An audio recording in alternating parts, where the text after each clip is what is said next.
साथीहरुको लागि चाहिँ यो भिडियो टपिक लिएर आएको छु। एकदम मजा छ, दमदार छ।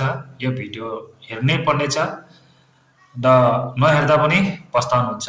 यो भिडियो चाहिँ यति छ कि तपाईहरुले जरुरी छ हेर्नै पर्ने छ। नयाँ साथीहरु छन्, अरु इम्पोर्टेन्ट छ। यो भिडियो एकदम हेर्नै पर्ने छ। र भिडियो चाहिँ टपिक के छ भने चाहिँ हामीहरु टाइम टु टाइम भिडियो भयो, फोटो, टेक्स्ट बच्छ नि त। हामी टाइममा पोस्ट कसरी गर्ने यो टपिक लिएर आएको छु म।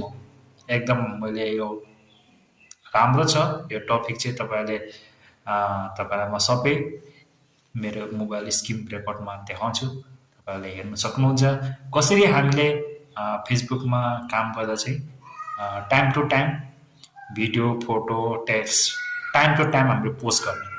इम्पोर्टेन्ट छ नयाँ साथीहरु झन् एकदम जरुरी छ यो कुरा चाहिँ।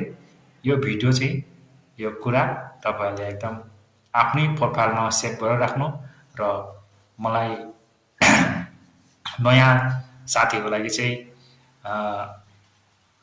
मेरो भिडियो कोही बेला काम लाग्छ भने चाहिँ आफ्नै प्रोफाइलमा पनि सेयर गरिराख्नुहोस्। यो भिडियो एकदम जरुरी छ, काम लाग्छ। इम्पोर्टेन्ट छ यो भिडियो चाहिँ एकदम तपाईहरुलाई जरुरी छ। यो भिडियो चाहिँ तपाईले हेर्नै पर्ने छ किनकि यो भिडियोमा चाहिँ तपाईहरुलाई म बहुत कुराहरु सिकाउँछु पनि र देखाउँछु पनि तपाईहरुलाई। एकदम नयाँ साथीहरुलाई चाहिँ एकदम जरुरी छ। यो भिडियो चाहिँ तपाईहरुले सेभ गरेर राख्नुहोस् र आफ्नै प्रोफाइलमा पनि सेयर गरेर राख्नुहोस्। एक दिन काम लाग्छ यो भिडियो किनकि यो भिडियो इम्पोर्टेन्ट छ। किनकि हामीले time to time video, photo, text कसरी पोस्ट गर्ने यो बारेमा तपाईहरुलाई म सिकाउँछु।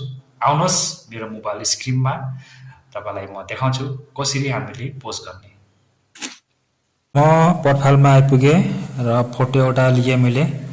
लिएपछि फोटोलाई अब साइज मिलाउनु पर्यो। मैले अलिकति साइज मेरो अब यो थियो, साइज मिलाए र तपाईहरु पनि मिलाउनु पर्ने छ भने मिलाउनु पर्दैन नमिलाउनु।